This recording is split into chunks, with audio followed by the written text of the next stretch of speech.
My name is Jason, and I am a Los Angeles contractor and real estate developer. I've built over 100 single-family custom homes. Over the last 11 years, I've decided that now is the time to really start educating people on what we do, how we do it, and the whole process behind it. My job is to basically buy properties, build them, and sell them, right? That's what I'm here for. That's the name of the show, Buy, Build, Sell. Are you interested in getting into the trades? Are you interested in being a contractor? Are you a developer? Are you in the real estate industry at all? Are you in the lending or financing side of real estate?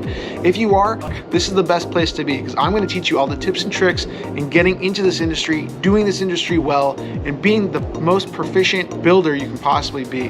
If you're not yet a builder and you have desires to be one, then you're at the right spot, because I'm here to teach you all of those tips and tricks. I'm going to show you all of the ins and outs of my industry. I'm going to try to make sure that I'm teaching you everything I possibly can about what I do. I'm glad you guys are here. I'm glad you guys are gonna be a part of this journey with me, and I look forward to showing more of the process with you. This is Buy, Build, Sell, and I'm here to show you. Welcome back to another episode of this iLift project that we have going on over here. I wanna talk to you about the siding. Now, a lot of people have this misconception that the siding is actually what's protecting their home from the elements. That is not the case at all. What is actually protecting your home is this right here. The way that the house is fully wrapped, whether it's with the protector wrap, the bituathane, the tape that they use, the paper that they use, that's what's protecting the house. And that's actually a very important step in how the house is fully wrapped. That's in regards to the doors, the windows, the overlapping of all that stuff is all really important. But obviously no one cares about this particular finish, right? They want to know what's going on top of it. They want to know how the house is finished. And this right here is a product by a company called James Hardie. It's a concrete material that's been made into a powder and then compressed to form these boards. And they have multiple sizes for this. This is a small board that they have that's, you can see, is almost like a 4x12 sheet.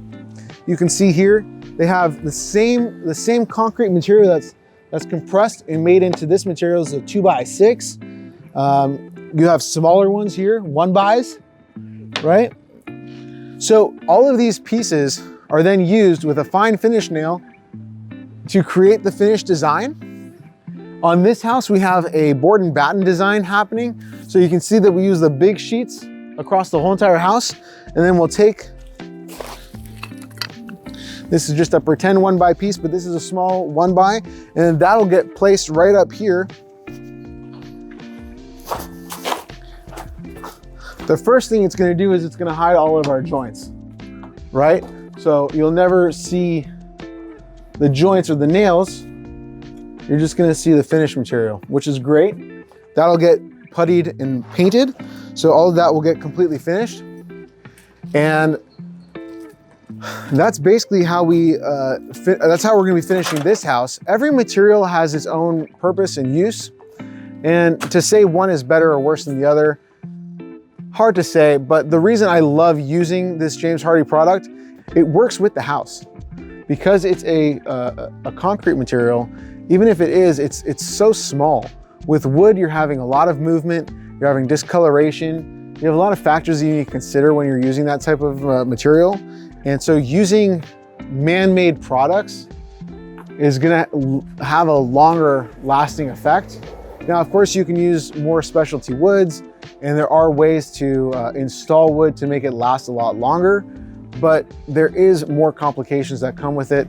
It's not something that we're against. We do it all the time. We have a project just up the road that we're putting wood on, and it's definitely a great piece to use. It adds a lot of warmth and character to a home.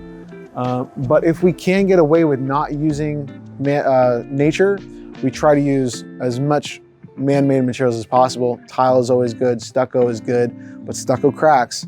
So that's also a whole other thing. But there's a lot of different options. And just remember that all of the options that you use, they're all beyond the integrity of the home.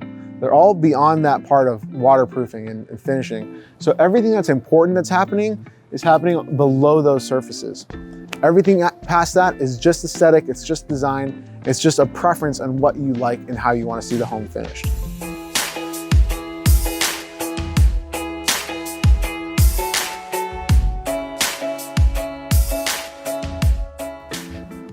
So like that design right there, that's a batten board design, or a board and batten. Some people say it differently, but that's essentially the design that we're going with. You can see right next door, you have actually cedar wood shingles. I actually built that house a few years back, and that is actually painted. So you get the texture of the wood, but then painted with the color.